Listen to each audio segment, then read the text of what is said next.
नमस्कार दोस्तों, स्वागत है आपका अनुपम एस अकेडमी में। आज की इस वीडियो में हम देखेंगे कि जो मौर्य साम्राज्य इतना समृद्ध हमको मिलता है उसके पीछे क्या कारण है। ऐसी कौन सी व्यवस्थाएं हैं मौर्य साम्राज्य में जो इसको इतना समृद्ध बनाती हैं। इससे पिछले वीडियो में हमने एक बेसिक अंडरस्टैंडिंग देखी थी मौर्य साम्राज्य के विषय में कि किस तरह की व्यवस्थाएं के साम्राज्य में हमको देखने को मिलती है जिससे ये साम्राज्य इतना हमको शक्तिशाली मिलता है। आज की इस वीडियो में हम उसको और डीप डाउन करेंगे और बहुत डिटेल में समझेंगे कि मौर्य साम्राज्य किन व्यवस्थाओं के साथ शासन व्यवस्था को चलाता है और वो सब मिलकर इसको इतना स्ट्रॉन्ग बनाती है। तो मैं अनुपम तिवारी स्वागत करता हूँ आपका अपने इस YouTube चैनल पे। वीडियो को पूरा देखिएगा, तभी जाकर आप ठीक ढंग से समझ पाएंगे कि मौर्य साम्राज्य और उसकी जो व्यवस्थाएं हैं वो क्या है। पिछले वीडियो में हमने देखा था कि मौर्य साम्राज्य एक केंद्रीकृत नौकरशाही व्यवस्था के तहत स्थापित है। इसके साथ साथ हमने चाणक्य के ताप्तांग सिद्धांत को बहुत डिटेल से देखा। अब हम इसको और एक्सटेंडेड वे में देखेंगे कि किस तरह की प्रशासनिक व्यवस्था, आर्थिक व्यवस्था, राजनीतिक व्यवस्था, वो सब कुछ हमको मौर्य साम्राज्य में देखने को मिलेगी। अगर हम देखें जो मौर्य साम्राज्य की प्रशासनिक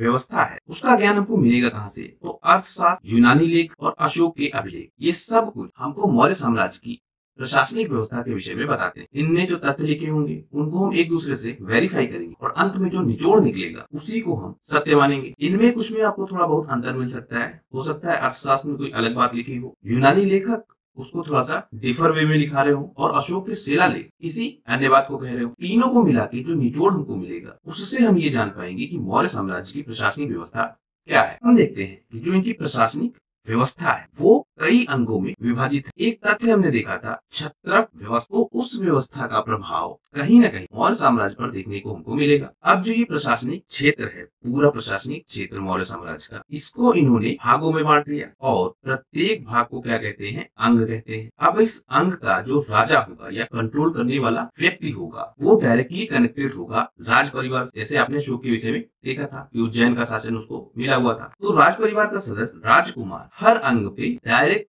शासन करेगा और सब मिला के किसके अंडर होगा, राजा के अंडर। मुख्य राजा मतलब मौर्य साम्राज्य का, जैसे चंद्रगुप्त मौर्य, बिंदुसार या अशोक। शिलालेखों में इसके 4 प्रांतों का हमको उल्लेख मिलता है, जिसमें जो दक्षिणी प्रांत उसकी राजधानी हमको मिलती है सुवर्णगिरी, जो उत्तरी प्रांत उसकी राजधानी हमको मिलती है तक्षशिला, जो पश्चिमी प्रांत है उसकी राजधानी उज्जैनी और जो पूर्वी प्रांत है उसकी राजधानी तोशाली हमको मिलती। तो 4 प्रांतों में विभाजन हमको मिल रहा है मौर्य साम्राज्य का। वहां पे राजधानियां बनाई जाएंगी और जो राजकुमार है उनको नियुक्त करके उनके अंतर्गत प्रशासनिक व्यवस्था चलाई जाएगी। एक बहुत खास चीज हम देखते हैं ऑडिट सिस्टम, जो मॉडर्न डे में भी आप देखते होंगे। ऑडिट सिस्टम का जो फॉर्मूला है वो मौर्य साम्राज्य अपना रहा कि जो कुछ उसने पैरामीटर्स बनाए हैं क्या वो पैरामीटर्स सही ढंग से फॉलो हो रहे हैं कि नहीं हो रहे हैं। मतलब जो कुछ उसने नियम कानून बना दिए, क्या उन नियम कानूनों के तहत उसकी राज्य की व्यवस्था ठीक ढंग से चल रही है, क्या कमियां हैं, उन सब की जांच के लिए ये ऑडिट सिस्टम अपनाता है। और प्रादेशिक नाम के अधिकारी हमको मिलते हैं जो इस ऑडिट को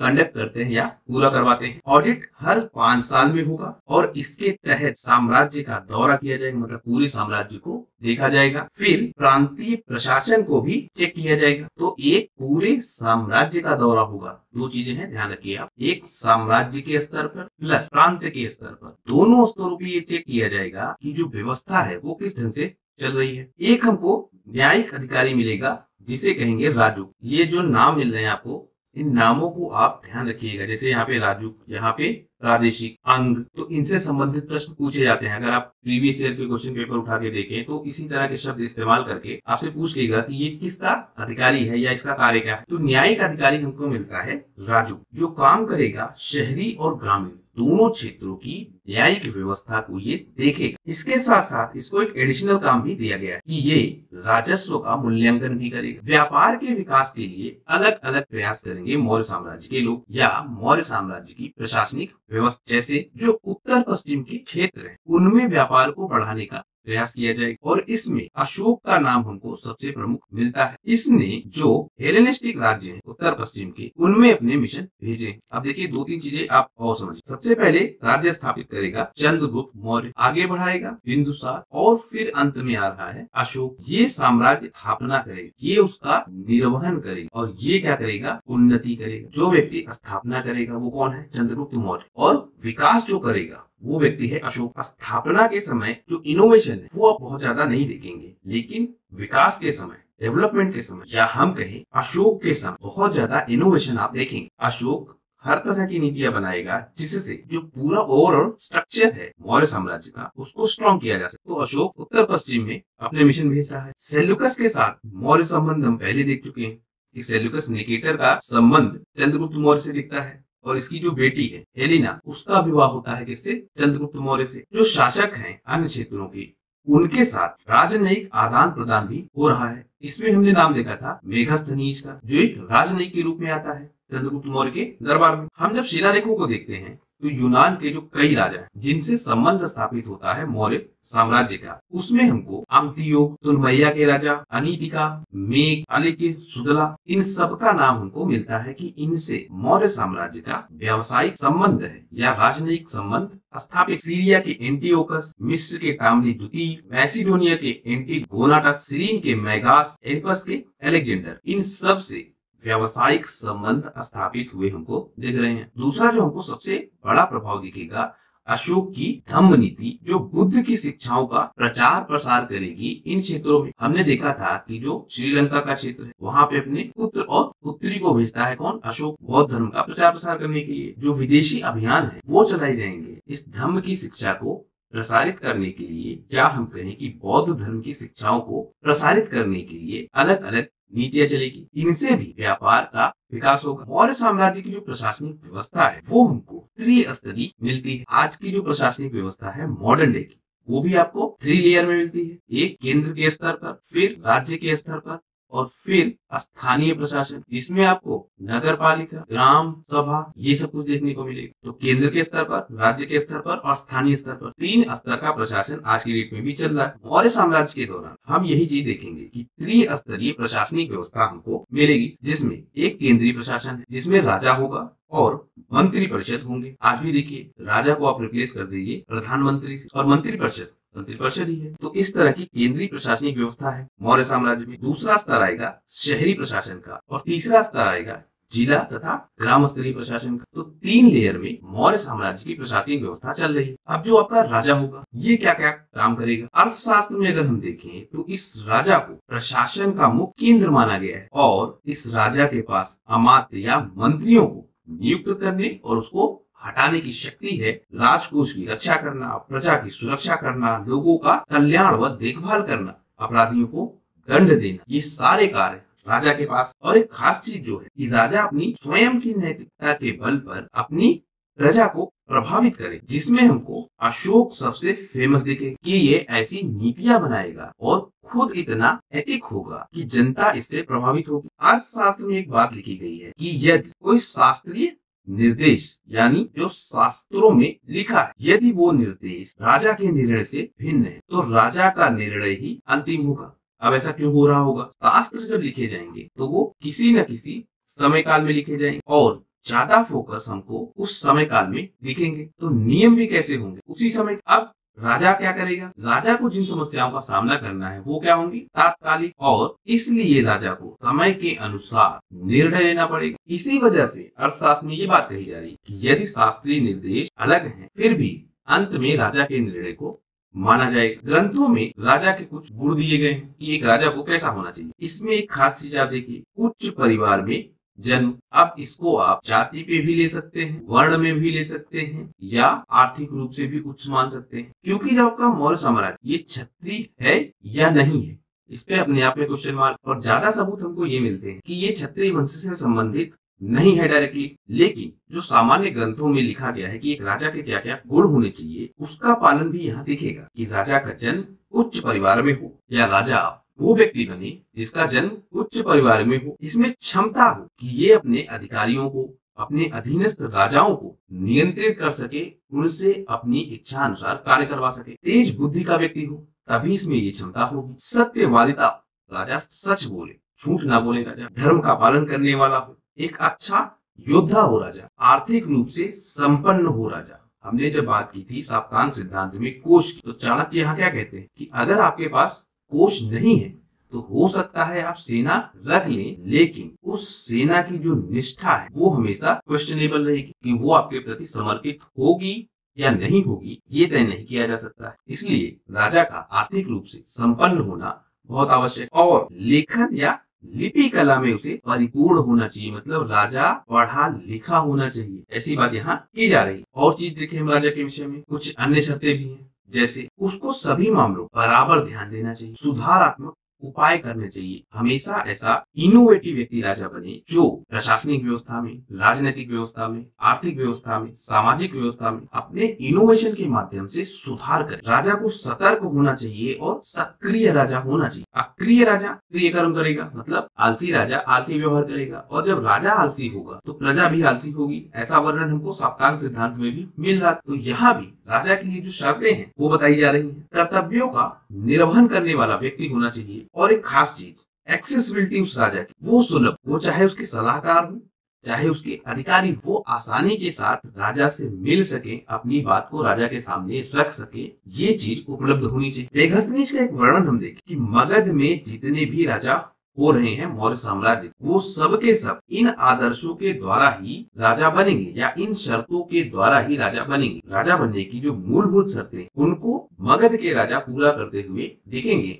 इसीलिए या हम कह सकते हैं शायद एक ये भी कारण है कि मगध हमको इतना शक्तिशाली मिलेगा और अंत में जाके मौर्य साम्राज्य इतना शक्तिशाली हमको मिलेगा। एक चीज हमको और मिलती है कि जो आपका राजा है वो पिता तुल्य व्यवहार करे, जो पितृसत्तात्मक सत्ता है वो हमको देखने को मिलेगी। पिता है राजा, माता नहीं है, और इसमें अशोक एक आदर्श राजा के रूप में स्थापित होता है। तो राजा के गुण देख लिए हमने, उसका व्यवहार देख लिया, उसकी एक्सेसिबिलिटी देख ली, उसकी योग्यता कैसी होनी चाहिए कि राजा बने कौन, बनने के बाद काम कैसे करे, वो सब कुछ हमने देखा है। अशोक के विषय में जैसा हमने पहले देखा है कि देवनाम प्रिया या देवताओं का प्रिय इसको घोषित किया जाता है। रोमिला थापर जो आपकी इतिहासकार है, उन्होंने एक विचार रखा है इस देवनाम प्रियम पर, या अशोक को जो देवताओं का स्थान दे दिया गया है उसके विषय में ये विचार रखती हैं। ये कहती हैं कि अशोक ने क्या किया, जो बिचौलिए थे, जो पुजारी थे, जिन्होंने साम्राज्य में बहुत ज्यादा अधिकार पा लिया, इनकी शक्ति को कम किया, और इससे आम जनता और राजा ये दोनों आपस में ज्यादा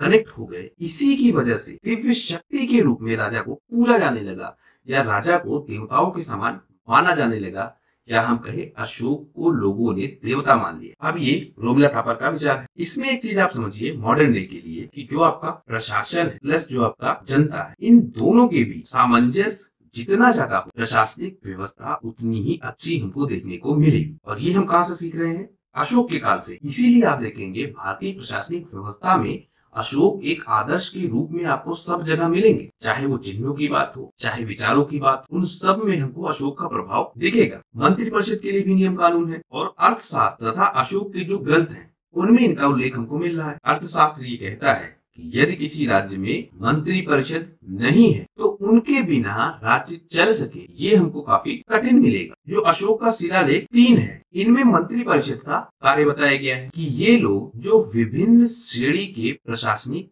कार्य हैं उनका अच्छी तरह से पालन करें। शिलालेख 6 कहता है कि यदि राजा अनुपस्थित हो, यदि राजा नहीं हो, तो ये मंत्री राजा के बनाए नियमों पे चर्चा कर सकते हैं, संशोधन का सुझाव दे सकते हैं, और ऐसी चीजें या ऐसे मामले जो राजा द्वारा इनको ट्रांसफर किए जा रहे हैं कि आप लोग इस पे नियम कानून बनाइए, देखिए कैसे क्या हो सकता है, उनपे भी ये अपनी राय दे सकता है राजा को। अंतिम निर्णय करता राजा है, अभी भी आप ध्यान रखिएगा। लेकिन जो मंत्री परिषद है उसके अधिकारों में बढ़ोतरी की जा रही है। इसको आप वर्तमान डे की प्रशासनिक व्यवस्था से कनेक्ट करके देखिए। जो परिषद है उसके लिए एक शब्द इस्तेमाल किया जा रहा है, भूयिष्ठ। भूयिष्ठ में बहुमत का ध्यान रखा जाएगा और बहुमत की राय को ही सर्वोपरि रखा जाएगा। आज भी देखिए बहुमत से ही डिसीजन होते हैं, तो उस समय की मंत्री परिषद व्यवस्था में भी बहुमत से डिसीजन हो रहे हैं। अगर बहुमत नहीं है तब राजा का फैसला अंतिम होगा। आज की डेट में कुछ इसी तरह की प्रशासनिक व्यवस्था आपको मिलती है कि फाइनल वोट कौन डालेगा। यदि लोकसभा में बहुमत ना सिद्ध हो सके तो लोकसभा अध्यक्ष वोट डाल सकता है, ऐसी व्यवस्था आपको मिलेगी। इसी तरह की व्यवस्था आपको अशोक के काल में भी मिल रही है। मंत्रियों के लिए भी योग्यता बनाई गई है कि एक मंत्री को कैसा होना चाहिए। धन का लालच उसको नहीं होना चाहिए, किसी भी दबाव के आगे उसको झुकना नहीं चाहिए, और यहाँ तक इसको दिखाया गया है कि उसको राजा के आगे भी झुकना नहीं चाहिए।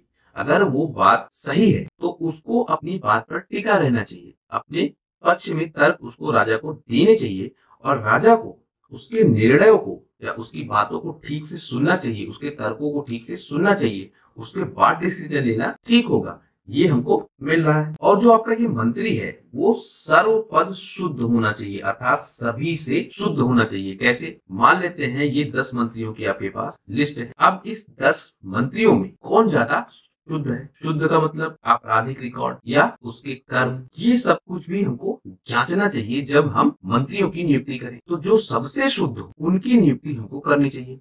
आप वर्तमान प्रशासनिक व्यवस्था में देख लीजिए 50% आपको मिलेगा। जिन पे आपराधिक मुकदमे हैं वो सब आपकी प्रशासनिक व्यवस्था में दिख रहे हैं आपको, या राजनीतिक व्यवस्था में आपको दिख रहे हैं। तो अशोक के समय में भी मंत्री परिषद के लिए नियम है कि सबसे शुद्ध व्यक्ति को ही मंत्री बनाया जाना चाहिए। मंत्रियों की एक आंतरिक परिषद भी हमको मिलती है जिनको कहेंगे मंत्रिन। मंत्रिन शब्द आप ध्यान रखिए। मंत्री क्या करेगा? जो इसके नीचे के मंत्रिन है, इन मंत्रिन से भी सलाह मशविरा करेगा और उसके बाद ये मंत्री किसको बताएगा? राजा को। तो आप हायरार्की देख लीजिए, राजा है, उसके नीचे मंत्री है और मंत्री को सलाह देने के लिए भी मंत्रिन है। ये लोग भी अपने विचार रखेंगे। तो एक सिस्टम के तहत आप देखिए विचार कितनी जगह से फिल्टर होके आएंगे। पहले मंत्री विचार देगा, मंत्री उसको रखेगा, मंत्री फिर उसको फिल्टर करेगा, फिर उसके बाद राजा के पास जाएगा, अलग अलग मंत्री इस पे अपने विचार रखेंगे और तब जाके बहुमत से डिसीजन होगा। तो जब इतने सिस्टम के साथ या ऐसी प्रणाली के साथ कोई निर्णय लिया जाएगा तो जाहिर सी बात उससे सबसे ज्यादा लाभ होने वाला है। इसीलिए मौर्य साम्राज्य हमको इतना शक्तिशाली दिख रहा है, क्योंकि उनकी व्यवस्थाएं आप देखिए, राजा के लिए भी योग्यताएं हैं, मंत्री परिषद के लिए भी योग्यताएं हैं। सबसे अच्छा ब्रेन, चाहे वो राजा के रूप में हो चाहे वो मंत्री परिषद के रूप में हो,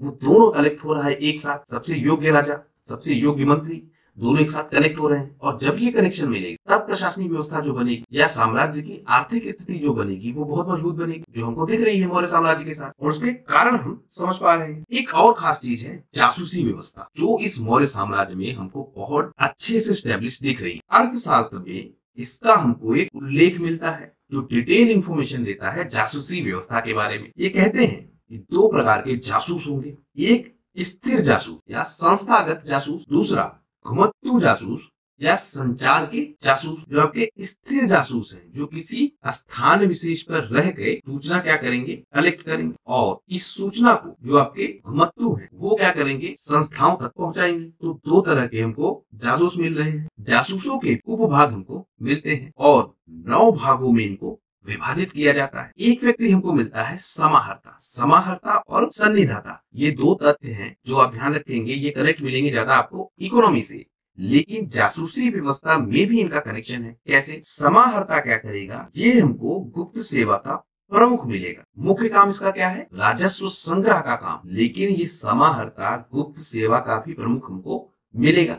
और ये बात कहाँ लिखी है? अर्थशास्त्र में। इसके अलावा जो मौर्य साम्राज्य में सबसे खास चीज हम देखते हैं, जो फीमेल वर्क फोर्स है, उसका इस्तेमाल ये लोग किस तरीके से कर रहे हैं। हमने पीछे देखा था अंगरक्षक के रूप में महिलाएं हमको मिल रही थी। जासूसी व्यवस्था में भी महिलाएं हमको मिलेंगी और इन महिलाओं को तीरंदाजी भी सिखाई जाएगी। तो अंगरक्षक के साथ साथ जासूसी व्यवस्था में भी हमको महिलाएं मिलेंगी। अब देखिए मौर्य साम्राज्य कर क्या रहा है। सबसे पहले जो राजा है वो योग्य हो, फिर जो मंत्री है वो भी योग्य है, दासों का सही से इस्तेमाल या ज्यादा से ज्यादा इस्तेमाल कर रहे हैं, जो स्त्री हैं उनका भी ये इस्तेमाल कर रहे हैं प्रोडक्टिव वर्क में। तो इस तरह से पूरी मौर्य व्यवस्था अपने सभी संसाधनों का मैक्सिमम यूटिलाइजेशन कर रहा है। निबंध जैसे आपसे पूछा जाए, मान लेते हैं यूपीएससी में कि जो सेना में महिलाएं उनसे संबंधित कोई टॉपिक, तो वहां आप रेफरेंस इस्तेमाल कीजिए कि देखिए आप मौर्य साम्राज्य में भी महिलाएं अंगरक्षक के रूप में, जासूसों के रूप में उपयोग हो रही हैं। और वर्तमान समय में जो सबसे बड़ी समस्या हम देखते हैं रूढ़िवादिता की, कुछ रूढ़िवादी समस्याएं हैं जिनके कारण महिलाओं को सेना में भर्ती उस स्तर तक नहीं किया जा रहा है। तो हम जब मौर्य साम्राज्य को देखेंगे तो उस समय रूढ़िवादी सोच तो और ज्यादा रही होगी, लेकिन ऐसी व्यवस्था बनाई गई कि महिलाओं की नियुक्ति सैन्य कार्यों में भी हो रही है। तो अगर उस समय हो रहा है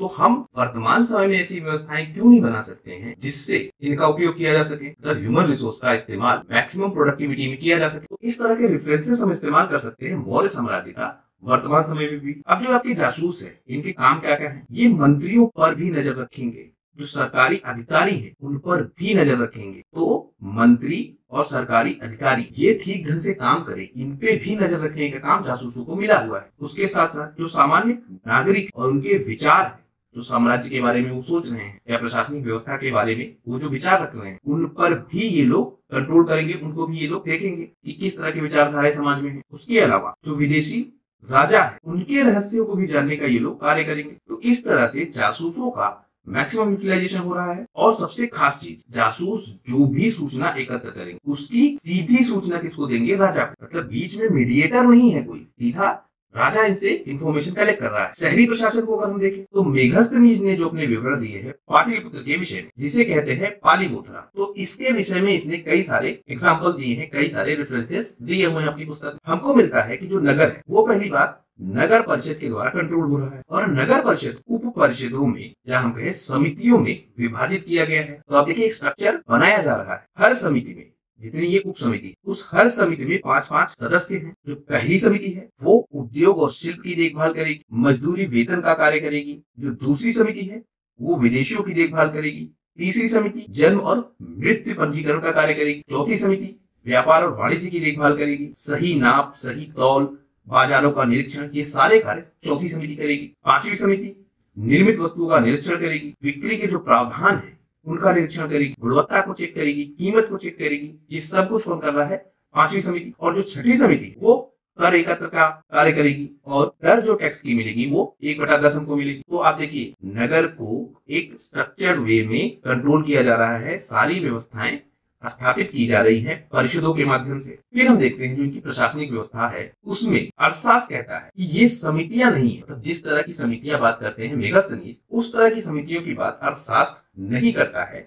लेकिन जो काम दिए गए कि ये काम किसी के द्वारा किए जा रहे हैं वो हमको देखने को मिलेगा अर्थशास्त्र। जब हम मेघस्तनीज के विवरण को देखते हैं तो हम ये समझते हैं कि किस तरह से स्ट्रक्चर बना के कंट्रोल किया जा रहा है। ओवरऑल हमारा समझने का जो पर्पज है वो ये है कि जो प्रशासनिक व्यवस्था है उसका स्तर जांचना है किस तरह से है। अर्थशास्त्र ये विवरण नहीं देता है कि समितियां इस तरह की थी, लेकिन काम ये सारे हो रहे थे ऐसा अर्थशास्त्र बताता है। जैसे जो चौथी समिति का कार्य है वाणिज्य और व्यापार की देखभाल, ये काम अर्थशास्त्र के अनुसार पर्याध्यक्ष कर रहा था। एक शब्द मिला आपको, पर्याध्यक्ष। ये काम ये व्यक्ति कर रहा था या इस पद के व्यक्ति कर रहे थे। जो करों का संग्रह है, जो छठी समिति का काम है जिसकी बात मेघस्तनीज करते हैं कि ये करों का संग्रह कर रहा है, तो यही काम हमको शुल्काध्यक्ष करता हुआ मिलेगा। फिर जन्म और मृत्यु की जो बात है कि उनके पंजीकरण का काम करने वाली एक समिति है, ये काम हमको गोप नामक एक पदाध्यक्ष करता मिलेगा। नगरीय प्रशासन का जो प्रमुख है वो हमको नगरिका के रूप में मिलेगा। और गोप और स्थानिक, ये जो गोप आपका जन्म मृत्यु प्रमाण पत्र बना रहा है, इसके साथ साथ एक स्थानिक नामक भी अधिकारी है। ये दोनों मिलकर किसको सूचना दे रहे हैं? नगरिका को। तो ये नगरिका के अंडर में है और प्रशासनिक व्यवस्था को संभाल रहे हैं। फिर हमको कुछ अन्य अधिकारी भी मिलते हैं, जैसे बंध नगर अध्यक्ष जो जेलों की देखभाल करेगा, रक्षी यानी पुलिस, ये भी हमको मिलेगा, लोहाध्यक्ष, संवारिका जो केंद्र द्वारा निर्मित सामानों की देखभाल कर रहे हैं। इस तरह के अधिकारी भी हमको मिल रहे हैं। और एक खास चीज कि कोई भी व्यक्ति कानून से ऊपर नहीं है, सजा पुलिस को भी मिलेगी अगर उसने कुछ गलत काम कर दिया। तो इस तरह से कंट्रोल सिस्टम हमको दिख रहा है अर्थशास्त्र में भी, जिसकी बात मेघस्तनीज कर रहा था कि समितियों के माध्यम से कंट्रोल किया जा रहा था। समितियां अर्थशास्त्र नहीं बताएगा, लेकिन काम ये सारे हो रहे थे, ये बात अपनी पुस्तक में ये लिखेंगे। तो इस वीडियो में हमने जो समझा कि जो केंद्रीय व्यवस्था है मौर्य साम्राज्य की, उसके साथ साथ जो नगरीय व्यवस्था है मौर्य साम्राज्य की, उसको भी हमने देख लिया। आने वाले वीडियोस में हम देखेंगे कि जो इनकी सेना की व्यवस्था है, जो इनकी सामाजिक कल्याण की नीतियां हैं, जो इनकी ग्रामीण को लेकर योजनाएं हैं या नीतियां हैं, जो इनकी जिले स्तर की नीतियां हैं या जनपद की नीतियां हैं, उन सबको हम बहुत डिटेल से आने वाले वीडियोस में देखेंगे। आशा करता हूँ ये वीडियो आपको पसंद आया होगा, और ये भी उम्मीद रखता हूँ कि आने वाले वीडियोस को भी आप जरूर देखेंगे, तब जाके आप मौर्य साम्राज्य की पूरी व्यवस्था को समझ पाएंगे। एक वीडियो में बताना बहुत लंबा हो जाता, इसलिए इनको टुकड़ों में किया जा रहा है, जिससे आप लोग आसानी के साथ चीजों को समझ सके। तो आशा करता हूँ ये वीडियो आपको पसंद आया होगा। अगर वीडियो आपको पसंद आया है तो प्लीज लाइक कीजिए इस वीडियो को, सब्सक्राइब कीजिए इस चैनल को, और इस चैनल को ज्यादा से ज्यादा लोगों तक पहुंचाइए, जिससे हम लोग ज्यादा से ज्यादा लोगों तक अपनी पहुंच को बना सके। आपका हमसे जुड़ने के लिए बहुत बहुत धन्यवाद। आपका दिन शुभ हो।